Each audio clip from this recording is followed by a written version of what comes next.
Good afternoon, everyone. We welcome you all to today's webinar conducted by onlinetaxupdate.com.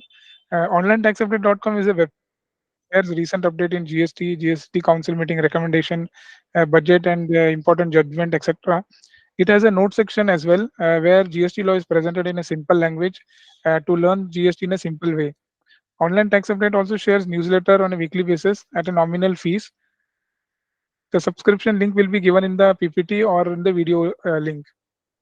Today's topic of the webinar is 53rd GST Council meeting recommendations and 7 years of GST. Happy GST Day to all of you. Yes, sir. Our today's faculty is Mr. C.A. Shiva Roopa Ganesh ji. Shiva Roopa Ganesh ji, we welcome you. He's a fellow member of Institute of Chartered Accountant of India, practicing CA since 2020. He's a BCom graduate from PSG College of Arts and Science, passed in the year 2018. Passed all three levels of CA in first attempt. Sir has got Best Speaker Award from Bangalore branch of ICA as a part of orientation program conducted by ICAI, mentoring a started company recognized by DPIIT of Ministry of Commerce. He holds a certificate from Niryat Bandhu under DGFT on import and export management. He is a part of six-member committee of ICA branch at Sivagasi for the period 2023 to 2025. Yes, Without taking much time, let us start the session. You can raise your query in by raising hand or at the end of the session. Now, I would like to request CA Shirupa Ganeshji to take over the session. Over to you, Shiva sir. yes, sir. Yes. Yeah, very warm good afternoon to each and everyone attending this webinar. 53rd GST Council meet was actually a bit different than every other GST Council meet that concluded earlier. Actually, since inception of GST in 2017, 7 years have passed, and 53rd GST Council meet was actually concluded in such a way that each and every recommendation that was given and put forth in the council was actually favoring the taxpayer. This type of recommendation was not seen in any other council meet since 2017. That is, till today, there are totally 53 GST council meets. There were no GST council meet in which such favorable recommendations and decisions were made for the taxpayer. So in this presentation, I'll be giving my understanding of the recommendations made in the 53rd GST Council, and I'll also be summarizing the 7 years of GST, how GST is moving forward and how GST was introduced. Those things I'll be giving in this presentation. So let's start with the recommendations given in 53rd GST Council meet.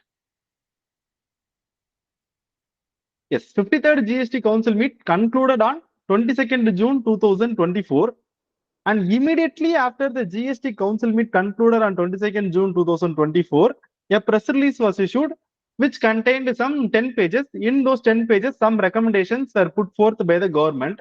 And very immediately on 26th June 2024, the government came up with 16 circulars giving validity to almost majority of the decisions taken in the GST Council meet. So this presentation will be based on the press release and the circulars issued by the government on 26th June 2024. So as I am saying, the recommendations of the council were put forth to the public by way of a press release.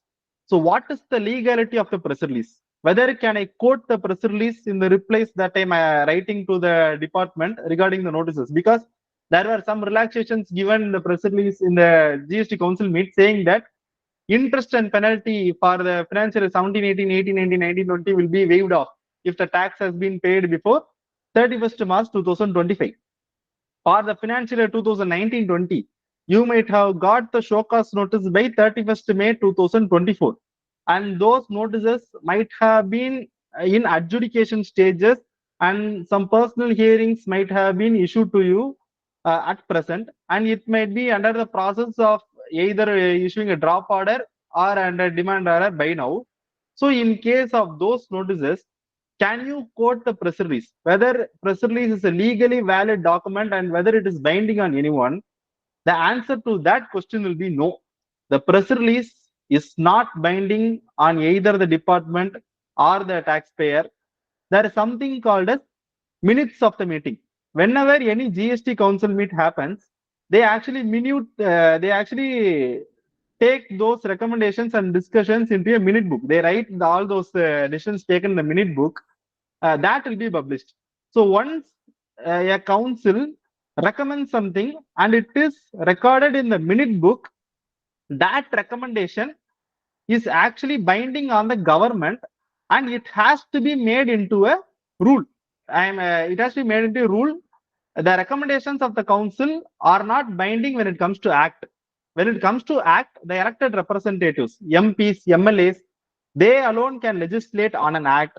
But when it comes to rule making power, the GST council recommendations are binding on both the state government and central government. This was recently held in the Supreme Court judgment in Mohit Muniral's case law. So when it comes to press release alone, it is not binding on anyone. But however, at present stage in 2019-20 cases, if you have any notices in which interest and penalty is applicable, you can quote the recommendations of the council and the press release in your reply. But legally, those recommendations in the press release, which is given in the press release, is not binding on anyone as of now. The 16 circulars, which has been given by the government on 26th June 2024, is binding on the department. When it comes to circular, it is always binding on the department and it is not binding on the taxpayer. So as a taxpayer, we have our own prerogative that if the circular is favorable to a taxpayer, we can take the benefit out of the circular. And when a circular is going against the interest of the taxpayer, they can very well contest the contents given the circular in courts, and in any stages you can contest the content given the circular. But when it comes to department, it is binding on them, and the department cannot go against the circular. So this is the legality of the documents issued so far, based on the 53rd council meet concluded on 22nd June 2024. So there were many announcements, many announcements made in the GST council meet, and I have divided into three parts. One is demand related, other is law related, and other is rates, tweaking of the rates of certain products and services. I have divided into three parts. Let's see what are the recommendations made in the GST council meet. The first thing is, as I have told now, conditional waiver. Actually, the heading given in the press release was, they have not used the word conditional waiver of interest and penalty. Only when describing the content of the heading, they have used the word conditional waiver of interest and penalty. When it comes to the heading, what they have told was conditional waiver of interest or penalty or both. So still the nuances of how the waiver will be given is not known. It will be known only when the budget is presented, because they are going to insert a new section called 128A for giving this conditional waiver for the 3 years, 17-18, 18-19 and 19-20. One of the conditions was told in the press release itself. What they told was, full tax amount demanded should be paid before 31st March 2025. This condition was given in the press release itself. And one more thing is, this conditional waiver is applicable only if the notice is given by the officer under section 73, and it is not applicable if the notice or demand is issued under section 74. So what is the difference between section 73 and 74? As many of us might have already known, 73 is for cases which does not involve fraud, willful misstatement or suppression, and 74 is for cases where there are fraud, willful misstatement or suppression. So, and this conditional waiver of interest and penalty is also not applicable in case of erroneous refunds, because the government does not want those parties who have got refund from the government erroneously or by wrong submissions to escape the wrath of interest and penalty by just paying the amount demanded. So when it comes to refund cases, waiver of interest and penalty is not applicable, and when it comes to section 74, waiver of interest and penalty is not applicable. And when it comes to section 74, in GST, whenever I go to any webinars, I say that when it comes to input tax credit, section 155 is there in the GST Act, which says that burden of proof is on the person who avails ITC. So when you are availing ITC, it is always a hanging sword above your head. The department officer can at any time come to your premises and say that all the ITC you are availed is ineligible. Please show to me with enough documents that you are eligible for ITC. The burden of proof will be on the person who has availed the ITC. When it comes to section 74, when an officer suspects that there is a fraud, willful misstatement, or suppression, it is the duty of that officer to prove that there is fraud, willful misstatement, or suppression. So my question is, do you think, yes, actually the burden of proof is in the officer to prove that there is fraud, willful misstatement, or suppression.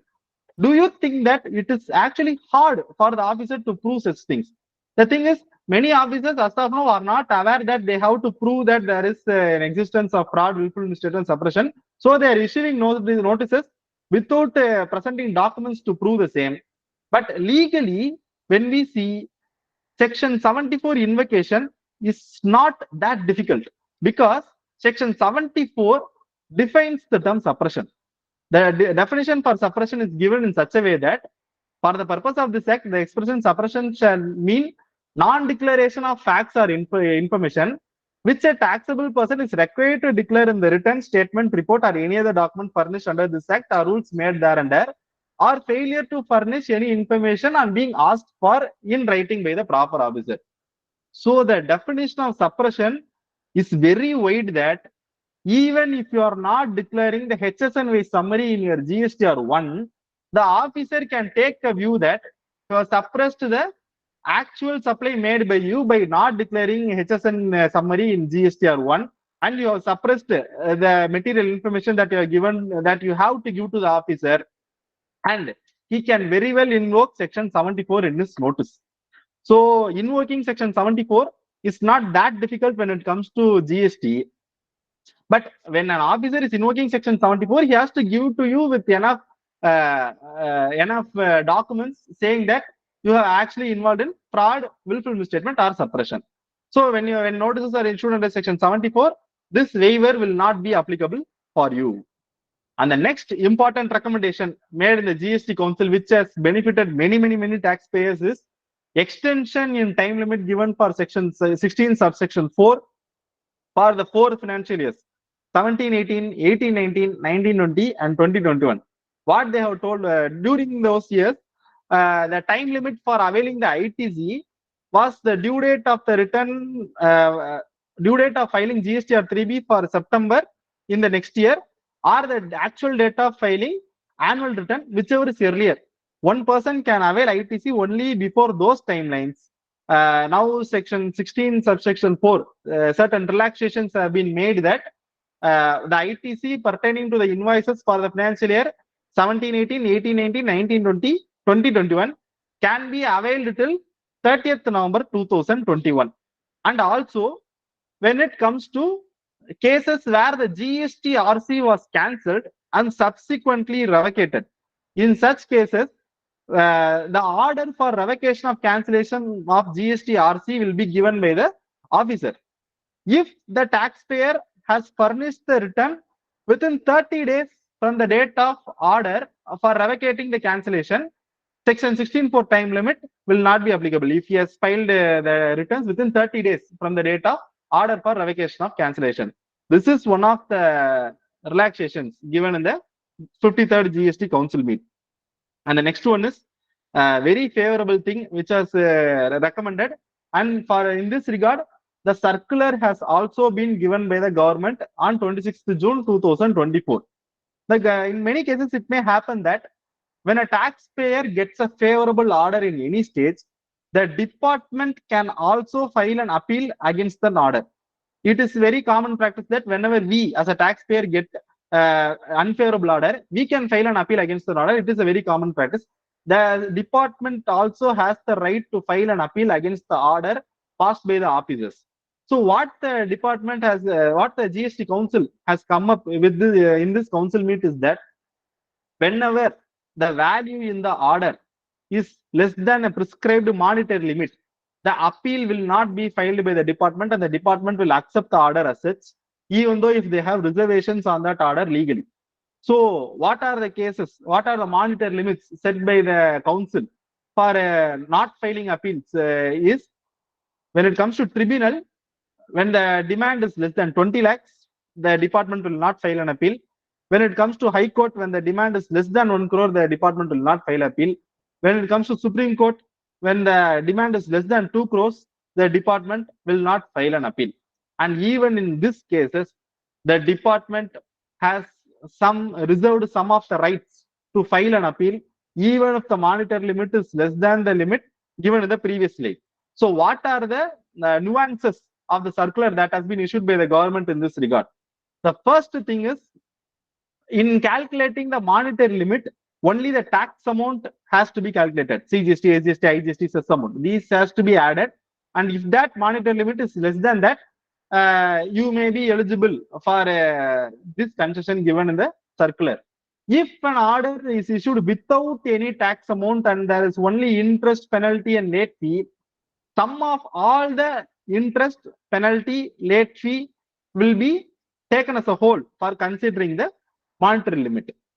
And it may happen that when it comes to GST audits and some other cases, order may be issued for many financial years as a whole. For example, audits may be taken for 3 financial years and an order may be issued for 3 financial years as a whole. In that cases, the department has told that when a composite order is issued for more than 1 year, the total of all the years has to be added, and that limit has to be lesser than the limit for the department to not file appeal. We cannot manually divide that order into each financial year to claim exemption under this circular. These have been clarified in circular number 207/1/2024. This was issued on 26th June 2024. And exclusions. Even though if the demand order is less than the value given in the circular, the department will file an appeal even if the demand is for ₹1 or something. So what are the cases in which the department will compulsorily file an appeal is that when certain provisions of the act are declared as ultra vires the constitution, or certain provisions of the rules are declared as ultra vires the act, or certain circular or notification is declared as ultra vires the rules, the department will file an appeal irrespective of the monetary value involved in the order. And when it comes to cases which are related to valuation, classification, refund, and place of supply, and which are recurring in nature, because the order value may be less, but it involves the nature of the transaction is such that it keeps on occurring in subsequent financial years. If it is of recurring nature, the department will file an appeal irrespective of the monetary value involved in the order. And this is something interesting. Sometimes what happens is, in tribunals and courts, whenever a very absurd order is passed by an officer, the courts or the tribunal sometimes pass strictures. What they tell is, they record in writing that the officer has made a mistake and the court has taken note of it, and then they may be giving some verbal adverse orders against the officers, or they can also make it in writing that the officer has done a mistake. Those are called as strictures. Whenever any adverse comment of such is passed in the order, the department will, irrespective of the monetary value, file an appeal.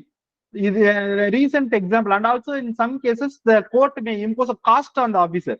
If such cost is imposed on the officer, the department will file an appeal irrespective of the value of the order. So one of the recent examples for this is Satyam Shivam papers case law, which is related to e-waybill. In that case, e-waybill got expired, and the department officer imposed 200% of the tax amount on the Satyam Shivam Papers Private Limited for transporting the goods with an expired e-waybill. Telangana High Court ordered that transporting with expired e-waybill is not an issue. So we are imposing a cost of 10,000 on the department officer for recklessly passing orders in this manner. They passed an order. So even though the amount was less, since the court has awarded a cost on the department filed an appeal with the Supreme Court. So what the Supreme Court told was, okay, you have come here for an appeal. We once again uphold the order passed by the Telangana High Court, and we are enhancing the cost on you. Previously 10,000 was the cost on you. Now we are enhancing the cost to 69,000 on you. Please pay the amount. Like that, Supreme Court passed an order. So whenever any strictures or adverse comments or cost is imposed upon the department, these monetary limits will not be considered by the department for filing the appeal. And the next thing is, this was a recommendation given in the press release. This is not notified. No circular in this regard has been given so far. You can expect the circular after the budget, because these kind of things require some amendment in the rules and the acts. So you can expect these notifications after the budget. What has in many news outlets, they have given a heading that whenever the amount is available in the cash ledger, interest need not be paid. Like that, some recommendation have been made in the GST Council. Actually, that is the misleading headline in many news outlets. What actually was recommended was very specific.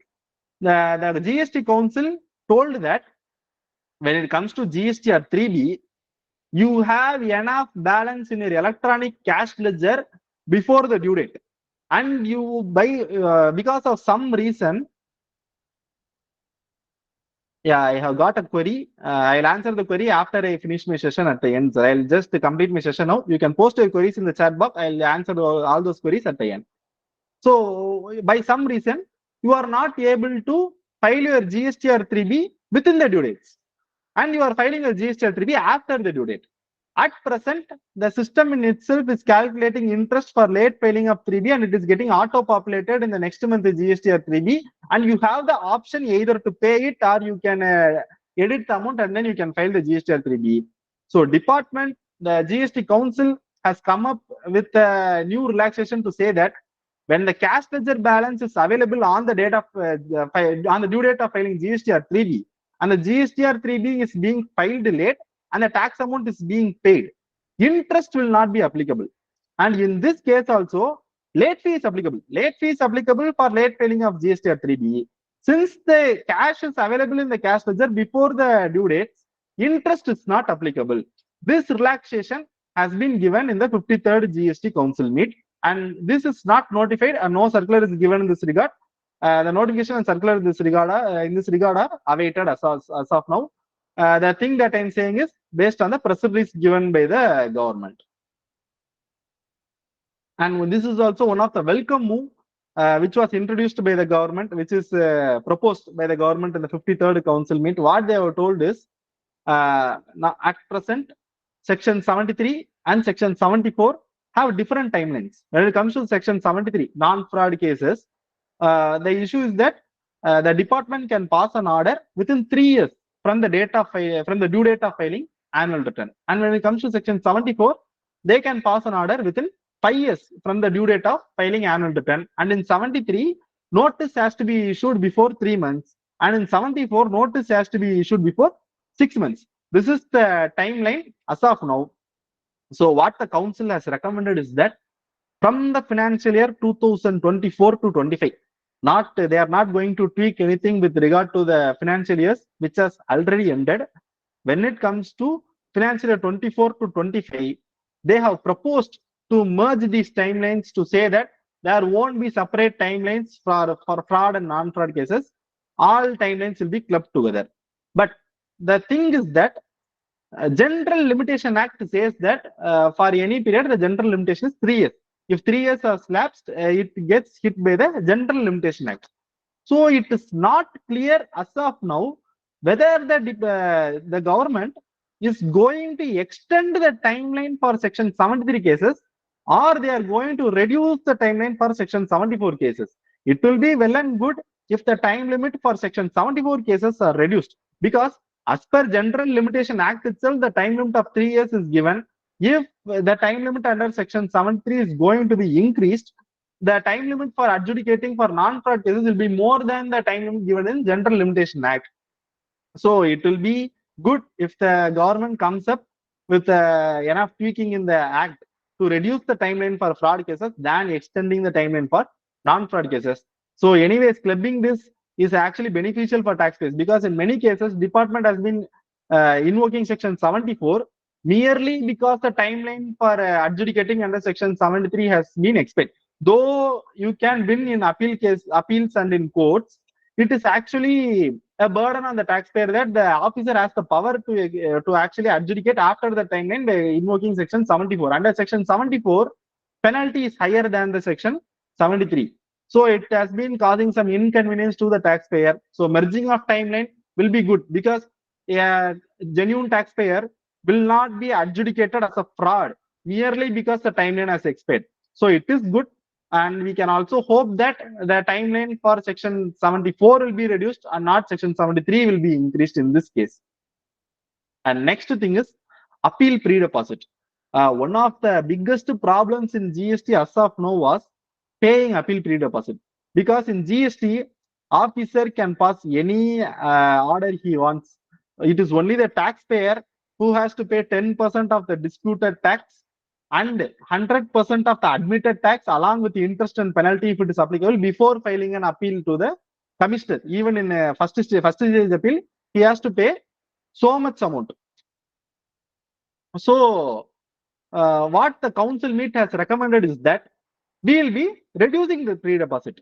So in first appeal, in commissioner appeal, what they have told is at present 10% of the disputed tax subject to a maximum of 50 crores should have been deposited before filing an appeal. So the 53rd council meet has reduced this by saying that 10% of the disputed tax shall be paid subject to the maximum of 40 crores. So this is not a very big relaxation. Most of the taxpayer will not have any impact because of this amendment, because you can see that only when the order value is more than 400 crores, you might get benefit from this amendment. If the order value is less than 400 crores, the pre-deposit amount will not change for your tax rate, because 10% of the disputed tax even at present should have to be paid when it comes to first appeal. But when it comes to tribunal appeal, worthwhile recommendation has been made by the GST Council. Previously, though you have paid 10% of the disputed tax at the first appeal stage, if you lose that appeal, additional 20% of the disputed tax has to be paid, and this additional 20% is subject to a limit of 100 crores. This was the legality before the recommendation made by the GST Council. Now what they have recommended is that if you are losing the commissioner appeal, additionally 10% of the disputed tax alone shall be paid, and this 10% is subject to a maximum of 40 crores. From previous 100 crores, this has been reduced to 40 crores. So this is a worthwhile amendment. If you have lost any cases in commissioner appeals and you are awaiting to file your cases in the tribunal, this is actually a worthy recommendation made by the council that can impact each and every client that you have. So this is one of the positive recommendation, and notification in this regard is not issued yet, and this will need an amendment in the GST Act, which will be possible only at the time of presenting the budget. So at present, this is not notified yet. This has been a recommendation given as in the press release.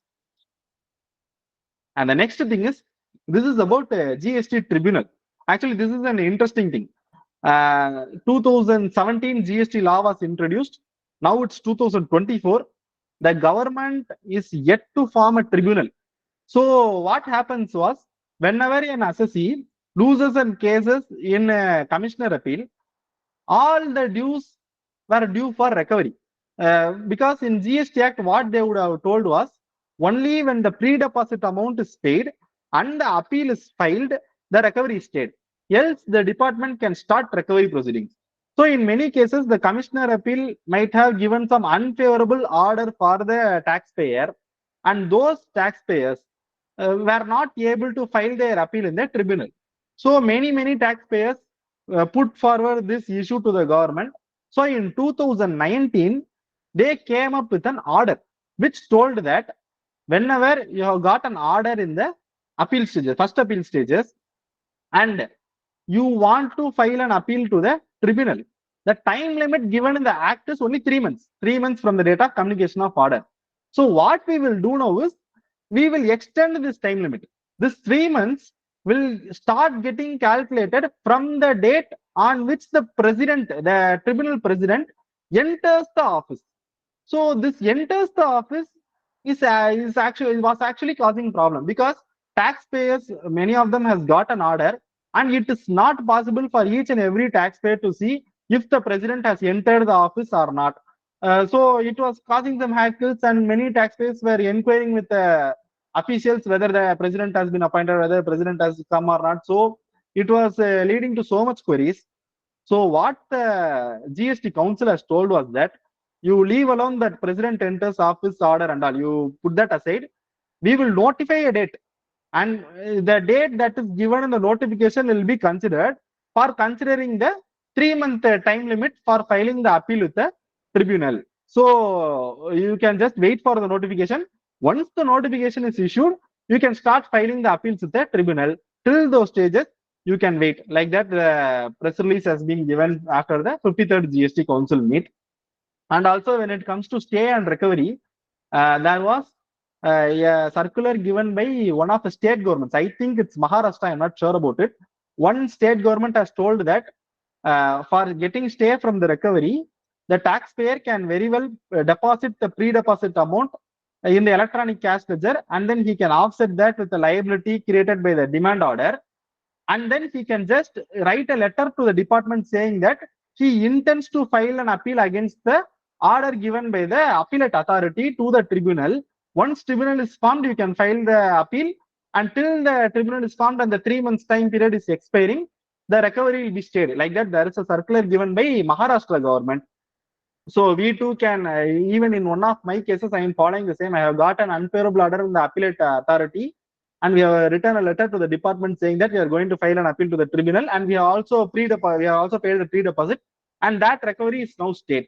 So this was an issue, and this has been addressed in the 53rd GST Council meet.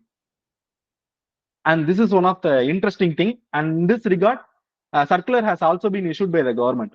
What was recommended in the GST Council meet was that there may be issues regarding to the financial years, older financial years, and regarding reverse charge mechanism. When it comes to reverse tax payable and reverse charge mechanisms, there are two type of suppliers. One is registered supplier, another is unregistered suppliers. When it comes to import of service, those people are not registered under GST, they will be considered as unregistered suppliers.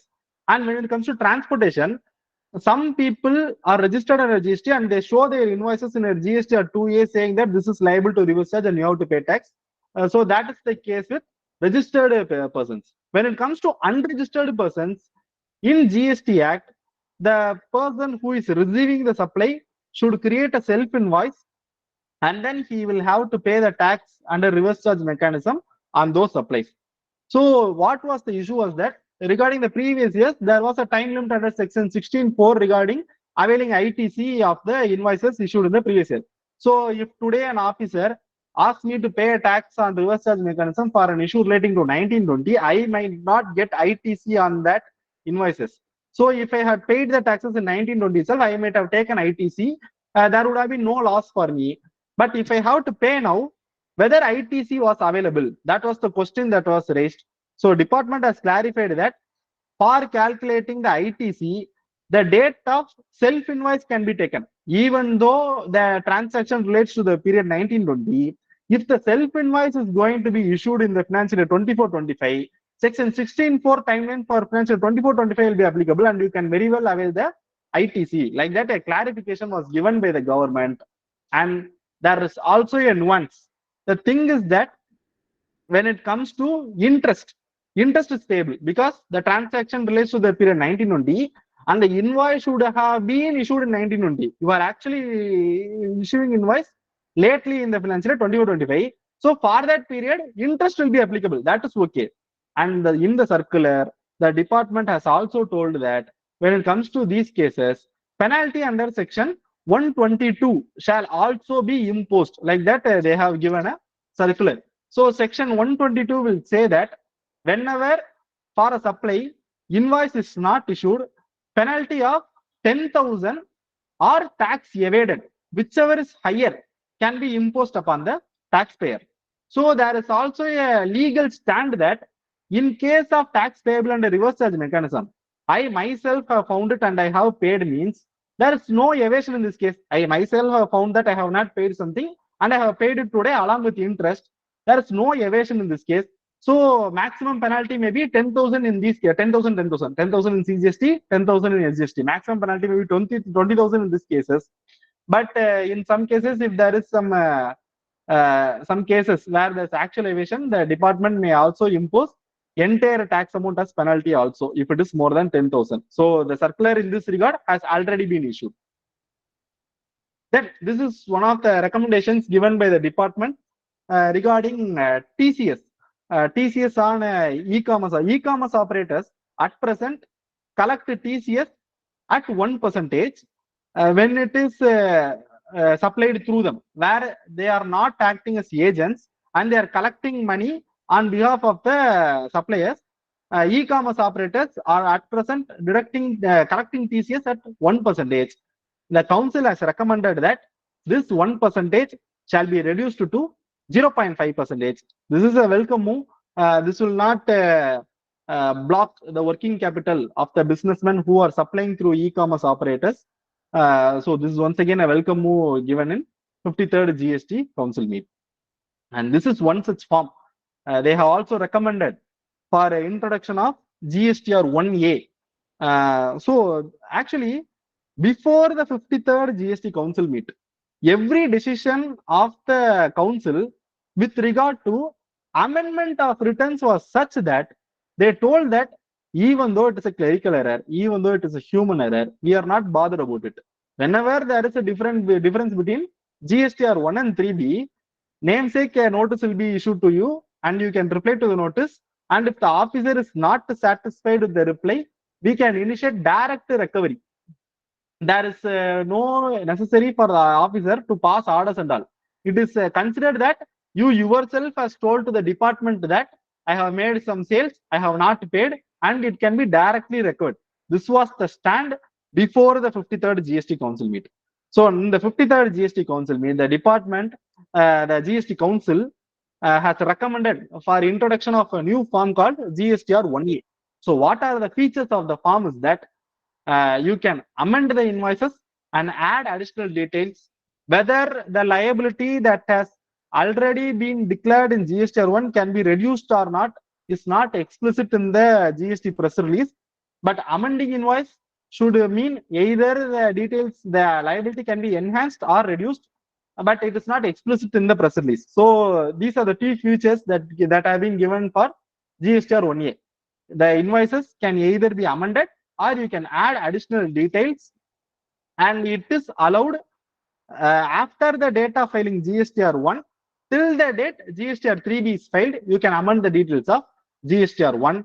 And what is not known is when the amendment will be reflected in GSTR 2B, whether the same will be reflected in the same month or it will be reflected in next month. Because if it is going to be reflected in the next month GSTR 3B, there is no purpose of GSTR 1A, because I can very well amend in GSTR 1 of the next month itself.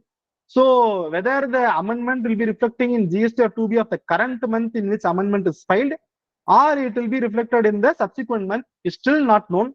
The nuances of these things will be clear only when notification and amendment is made in the law. So we will have to wait for it. But as of now, the circular has, the press release has been given by the GST Council regarding introduction of GSTR 1A. And the next recommendation made by the GST Council is GSTR 9 is exempt if the aggregate annual turnover of the registered person is less than 2 crores for the financial year 23-24. So why is this announcement being made by the GST Council each and every year? GSTR 9 is always exempt if the turnover is less than 2 crores. So there might be some doubts in this regard. Actually, there is an interesting legal backing in this regard. The thing is, when you read the act and the rules, there is no exemption given for GSTR 9 even if your turnover is less than 2 crores when it comes to act and rules. Each and every year, government by way of notification is exempting the registered person from filing GSTR 9 if the turnover is less than 2 crores. So if the notification, if the recommendation is not made by the council, each and every registered person will have to file GSTR 9 irrespective of their turnover. So in order to give an exemption, this recommendation has been made and it will be notified very soon. And GSTR 9 and 9C forms should also be notified each and every year. For the financial year 2023 to 24, the form is not notified as of now. once the notification is issued, it will be very clear whether there are any changes in the form from previous year to current year. We will have to wait for the notification. That being said, how about GSTR 9C? Whether for 9C also, government should give notification each and every year, or GSTR 9C is exempt by way of act and rules. When it comes to GSTR 9C, if I am not wrong, that is rule number 80. In rule number 80, it is given that if the aggregate annual turnover of the taxpayer is less than 5 crores, he need not file 9C. So when it comes to 9C, the government need not issue notification each and every year that if you are below this turnover, it is exempt. But when it's come to 9, government has to notify each year. If such notification is not given, you will have to file GSTR 9 for every registered person. So this recommendation has been made for 23 to 24. So if your aggregate annual turnover is less than 2 crores, GSTR 9 filing is exempt. And this is one interesting recommendation made by the GST Council. What happens is sometimes during the adjudication stages, we pay the taxes in DRC 03, and officer might create an order disregarding the DRC 03. He might not take the tax paid in DRC 03 into consideration, and he might pass an order. At present, for example, an order is for 1 crore. You might have paid 1 crore through DRC 03 at the notice stage. If the officer once again passes the order for 1 crore, you have to pay pre-deposit of 10 lakhs before filing the appeal. 10% of the tax has to be paid. You have to pay the pre-deposit of 10 lakhs. So department, the council has recommended that amount paid through DRC 03 can also be used for filing the appeals.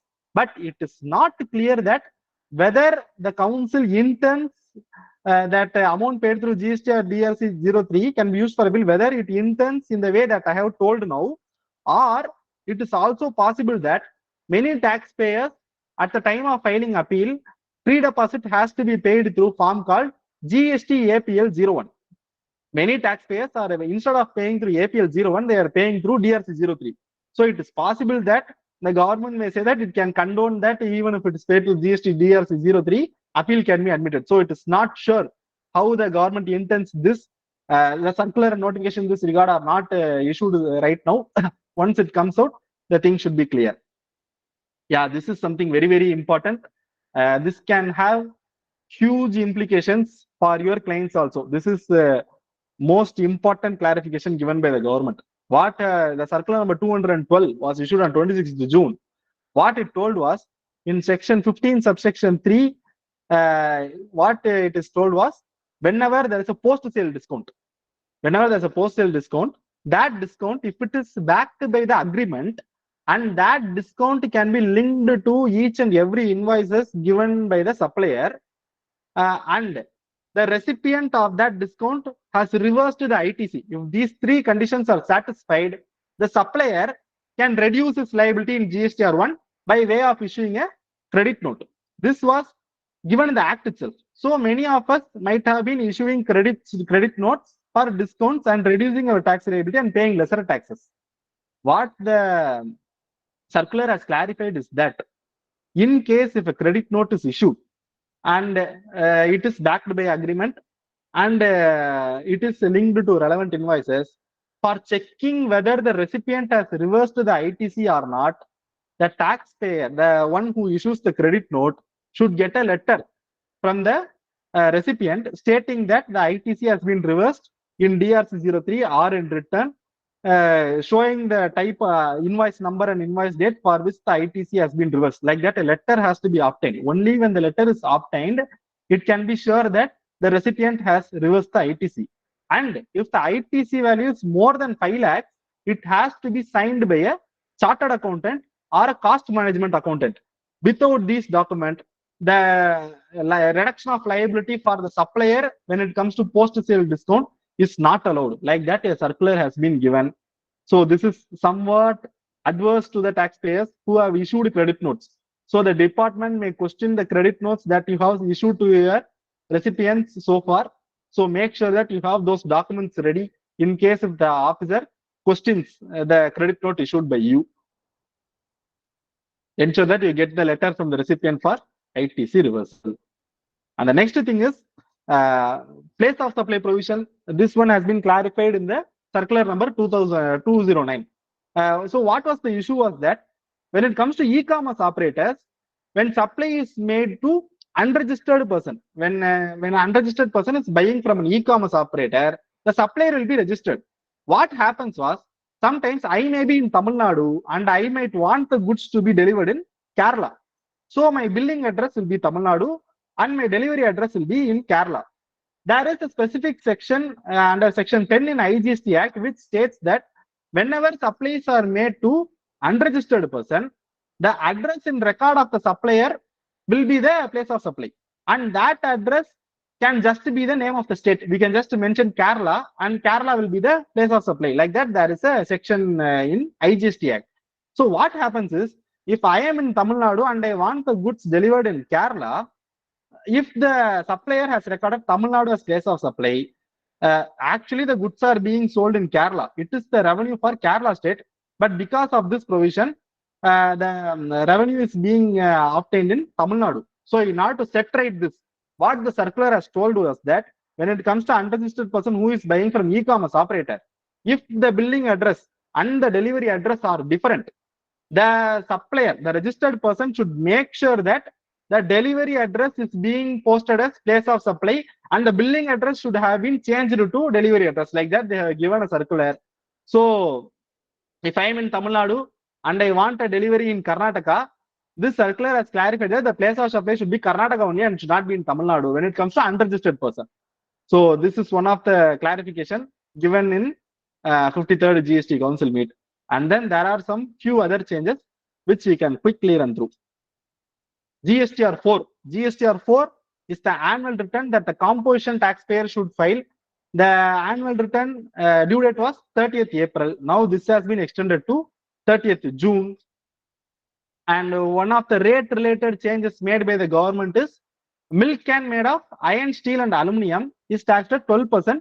At present it is taxed at 18%. Notification in this regard is not issued yet. So they have reduced the tax to 12%. And the government, one interesting thing about this is that when you are a can manufacturer, you can say that you have made a milk can, which is made of iron, steel and aluminum. Only these three products, only these three metals are covered under this. You can say that you have created a milk can. You can sell the milk can. That milk can be used for purpose other than saving the milk can. In that case also rate will be 12% only. The GST Council has clarified this. And accommodation services, when it is given to a person and the value is less than 20,000 per month and it is provided for 90 continuous days, it will be exempted. Like that recommendation is made. It is not notified yet. And also there is an anomaly in this. When it comes to 90 continuous days condition, it is not clear whether only after supplying for 90 days it will be exempt or it will be exempt from the first. If it is going to be exempt from the first, it is not possible for the taxpayer to know whether it will be supplied for 90 days or not. So that has to be clarified only when the notification comes. It is not notified yet. And these are the circulars issued by the government. What they have told is, whenever there are some services provided from foreign entity to Indian entity, if they are related party and entire ITC is allowed for Indian party, the value declared in invoice will be the fair market value, and if no invoice is given, the value can be considered as nil. Because in many cases, officers, in case of related party transactions in foreign entity to India, officers have been saying that reverse charge will be applicable. You have not valued this service. That is, many queries has been raised. It has been put to rest by way of this clarification. And when it comes to corporate guarantee, recently circular number 204 was issued to say that 1% of the value of the corporate guarantee will be considered as the taxable value of the GST, or actual consideration, whichever is higher, that will be considered as the value for corporate guarantee. Like that, a circular was issued in 2023, circular number 204. So now in this GST Council, what they have told was, when it comes to export of service with relate to corporate guarantee, or when it comes to corporate guarantee within a related party where the recipient is entitled to fill ITC, this 1% condition or actual consideration which is higher need not apply. Like that, they have given the recommendation. This is not notified. This is not notified. No circular in this regard has been given yet. We have to wait till it is notified. And one interesting clarification given for insurance sector is that insurance companies usually settle claims for their customers by deducting the salvage value. Whenever you are owning a motor car and the motor car has got into an accident and the salvage value is 1 crore, 1 lakh, and the insurance value is for 4 lakh, they let the client sell the car for 1 lakh and then they settle for 3 lakh. And there is also another method. What they will do is they'll give you 4 lakh and then they take the car and then they sell the car and they get the salvage value for themselves. So there was some queries raised to the government in this regard. So the government has clarified that when the motor car is being sold and the salvage value is being reduced from the claim amount, the insurance company need not pay GST on the salvage value of the motor car. And when the insurance company is settling assets and then getting the possession of the motor car and then selling it, in that cases they will have to pay GST on the salvage value. This was clarified in this GST Council meet, and circular in this regard has been issued. So in this slide, only for that corporate guarantee issue, the circular is not yet issued. For all other issues, the circular has already been issued. Then this is one of the interesting circulars issued recently on 26th June. Do you know that is tobacco is the only product which is taxed both under GST and the excise simultaneously. So government recently gave a notification to say that when you are a tobacco manufacturer or a pan masala manufacturer, you have to declare to the government by way of a form SRM1 stating make of the machine, machine number, energy consumption of the machine. A lot more details were asked for by the government in the SRM1 form. So many tobacco manufacturers raised some issues to the government regarding machines were old. We were not able to get the make and machine number and all. What we should do? Government told that if you don't have the machine number, give any number to the machine and declare it in SRM1. And if you don't have the make number, the year of purchase can be taken as the make number. Do so. And then some manufacturers asked the government that I don't know the energy consumption rating of my machine. It is a very old machine. The government told that in that cases, get the energy consumption rating certified by the chartered engineer. In this case, it's not chartered accountant, chartered engineer. And then with that certificate, you can give the energy consumption rating to us. So this was clarified by the government. And now I think this is the last but one slide. This change has been given in 53rd GST Council meet. At present, when it comes to GSTR1, when we are selling goods, when we are selling goods to unregistered person in other state, when the value in the invoice is more than 2.5 lakhs, we have to show the details invoices separately in GSTR1. Now this limit is being reduced from 2.5 lakhs to 1 lakh. So when it comes to interstate supply to an unregistered person, if the value is more than 1 lakh itself, you have to declare those things invoices separately in GSTR1. This is one recommendation of the 53rd GST Council meet. This is not notified and no circular in this regard has been issued as of now. It will be notified later. And now about summarizing 7 years of GST. In this 7 years, GST has evolved so much. First, they told that there will be GSTR 1, 2, 3 and all. Then it was not implemented. And then they told that 1 and 3B will be there. GST is constantly changing for this 7 years. And there is one thing which has been very constant from the time the draft law was approved till today. The thing is, GST, when it comes to GST, fact matters more than truth. You might be a genuine taxpayer who have genuinely purchased from someone, made payment, made inward supplies, everything. But if you don't have enough facts to establish the truth, you might be penalized for not maintaining enough documents to establish the facts. So this thing has been very constant in the 7 years of GST. So it is also going to go forward. In GST, the law is framed in such a way that when you touch an ITC, it is always a hanging sword. Anyone can question you on ITC issues. So the ITC related provisions are actually not so easy and smooth for the taxpayers. But anyhow, GST is evolving. And I think when it comes to indirect taxes, it will keep evolving. Even in service tax and VAT period and all, at no point of time we could say that the law is settled. It will continue like this henceforth. There was no point at which we can say that indirect tax gets settled. So GST being indirect tax, it will keep evolving and it is evolving in this way. So that's it. Thank you. In case if you have any query, I have already got some queries in chat. If you have specific queries, you can ask to me. I'll be very happy to answer it. Yeah.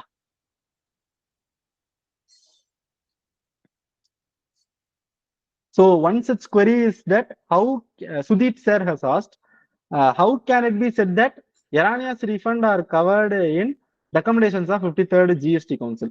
Sir, actually in the press release itself, they have told that erroneous refunds will not be in the concession given, sir. 1 minute, I'll share the press release.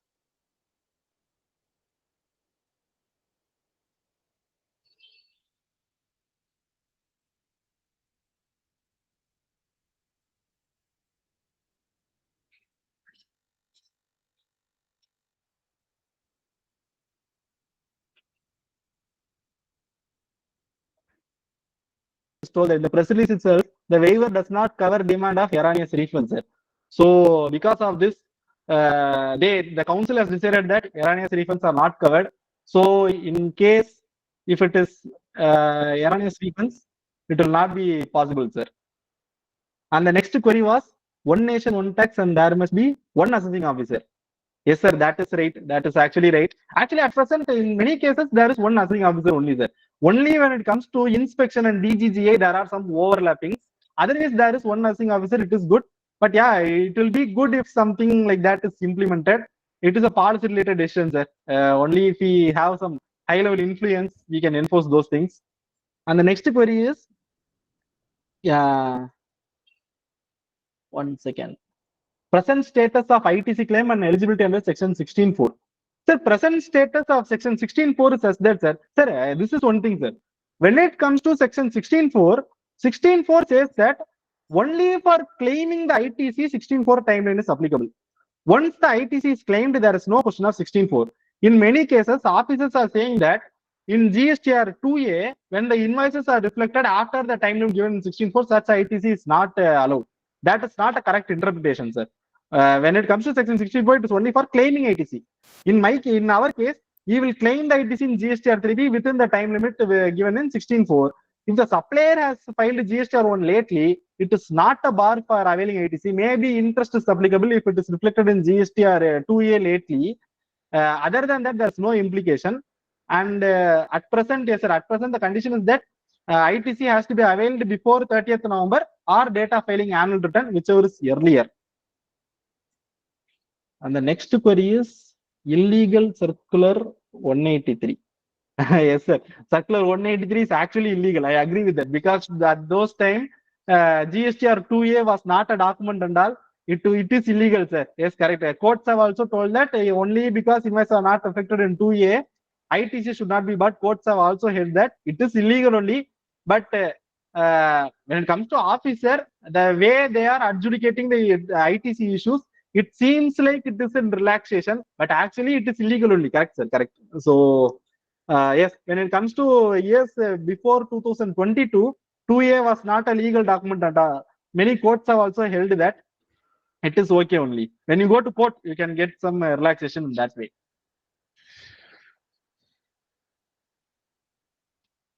So I have got some other query regarding.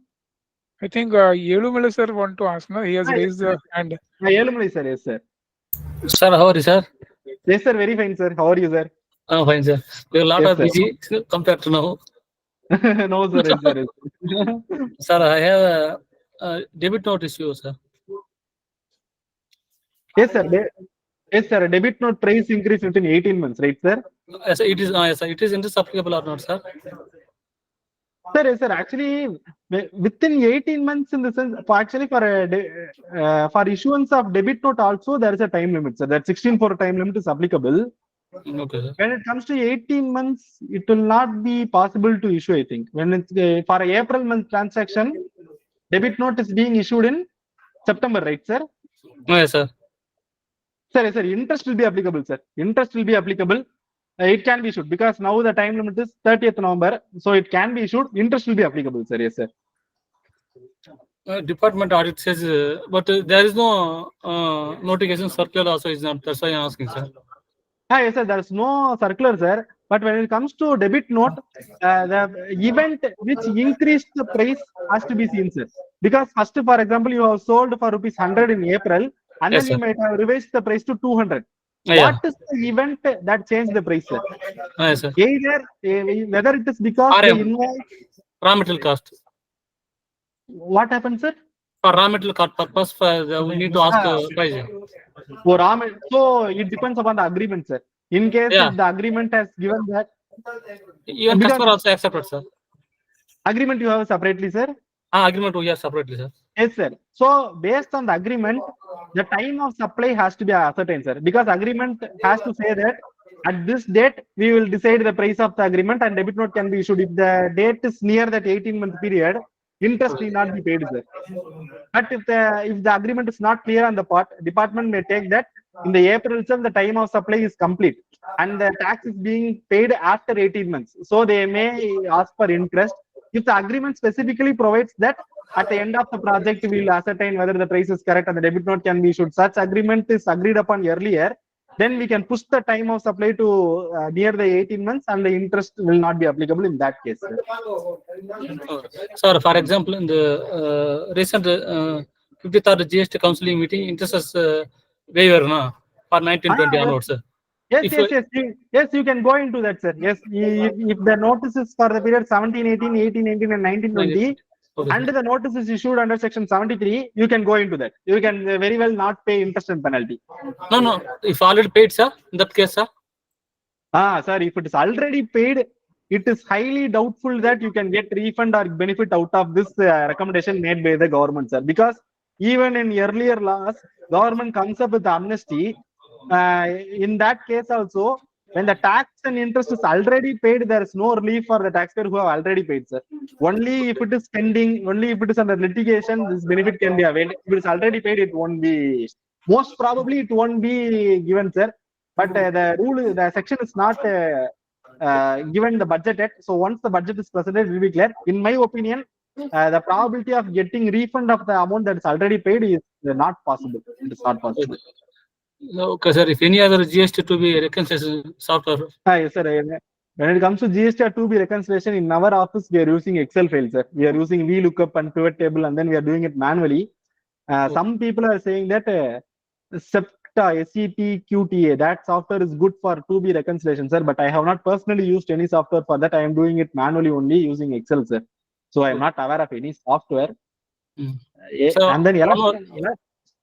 Electronic cash ledger. Yes, sir. Yeah. Electronic cash ledger maintain 20 lakh interest. No, it is not like that, sir. Because that electronic cash ledger thing was only for late filing of 3B, sir. Not applicable for notices and demands issued by the department. Only in case of 3B it is allowed.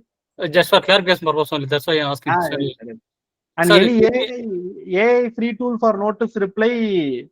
No, sir. In our office, I have not tried it. Many are saying that ChatGPT is good for research purposes. For digging out case law, if you ask ChatGPT correct question, ChatGPT is actually giving us good case laws and all. When it comes to reply, we are drafting our own replies, sir. We are not using any AI tool. And ChatGPT is actually useful for digging out case law. Than searching the case law in tax software like Taxman or Tax Management India, digging out case law is easier when we use ChatGPT, sir. You can try ChatGPT for digging out case law. It is useful. So one more thing, sir. You're looking very smart, sir. Sir, thank you. Thank you. Bye, sir. Thank you, sir. Okay, next question. I think Prakash sir has asked, but I have not understood it. 1 second. What he is asking? Yes, sir. He's asking that RCM payer paid cash during 2017-18 for mechanism. Can he get benefit of cash paid for RCM payment, which is not paid? Sir, can you post the query, sir? Because I am not able to get it. In the chat, can you copy and paste, sir? Yeah, sure. Yes. RCM payer paid cash during 2017-18 for forward charge mechanism. Can he benefit of cash paid for RCM payment which is not paid, sir? Okay, so I think the query is that for the financial year 17-18, RCM has been paid for some expenses which are not liable to RCM. Actually, those are taxable under forward charge, but they have paid RCM. Can he bet? Yes, sir. In case if you have paid tax under reverse charge mechanism for expenses which are not liable to reverse charge, the legal position is that, sir, you cannot get ITC for that. You cannot get ITC for that. Alternatively, you can get a refund for that. Apply for refund and then you can get the refund for that. And in these cases, when it comes to GST Act, refund can be applied within 2 years from the relevant date. In this case, the tax has been paid under mistake of law. You thought that reverse charge is applicable, but now you know that reverse charge is not applicable. When it comes to mistake of law, the 2 years time limit is also not applicable, sir. So even though if it is paid in 1718, you can apply for refund right now and you can get it. And there is a Gujarat High Court case law specifically for this, which says that whenever tax is paid under mistake of law, the time limit of 2 years will applicable from the date on which the taxpayer becomes aware that he has made a mistake of law. So the transaction related to 1718, you know it right now. So from today, the 2 years period will be applicable. You can get refund. Getting ITC is not possible. You can get refund of the same. Okay, thank you. Hope Yes. the Prakash sir query has been resolved. Okay. Yes, sir. So queries are coming. Yes, Meanwhile, sir. just I wanted to tell that this 7 year which you have touched upon very shortly, I Yes, sir. think if you talk, we can talk very length, because Yes. I think just one count which I have taken from this taxinformation.cbic.go.in, that number of notification issued since 2017 to 2024. So I got a surprise number that 1038 notifications have been issued, and circular is around 210, and orders and ROD, that is 38. So put together it is 1286 notification circular have been issued to the GST law. So how much difficult it is for a tax consultant like you, and even for the taxpayer, to keep track of all this notification, understand it, interpret it, and make a application of these to various clients. So that becomes a very difficult task, and it is a great experience all these 7 years Yes, yes, sir. you have got in GST. Commendable job. Yes, And sir. the council also is now receptive. They are taking all the suggestions and taking action. And its 53rd council is really so much circular, and relief have been given by the department, by Yes, the sir. council. Okay, so I think queries are over. If anybody want to ask the query, they can raise your hand so that we can unmute and directly you can ask to the sir.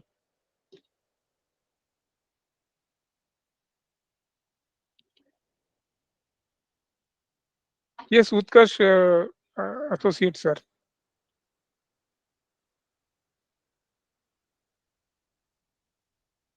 You can speak, sir, now. Ask your query. Uh, Sir, I want to know when will the 16.4 notification will arrive? Sir, yes, sir. When it comes to section 16.4, they are actually extending the time limit given in the Act, sir. So Act has to be amended for that. It is possible only at the time of budget, sir. So they are saying that probably the budget will be presented by July end. So only after the budget is presented, amendment in 16.4 will be possible, sir. It So is not what will possible the it is not possible by of notification or circulars and all. Act has to be amended. So it will be possible only in budget.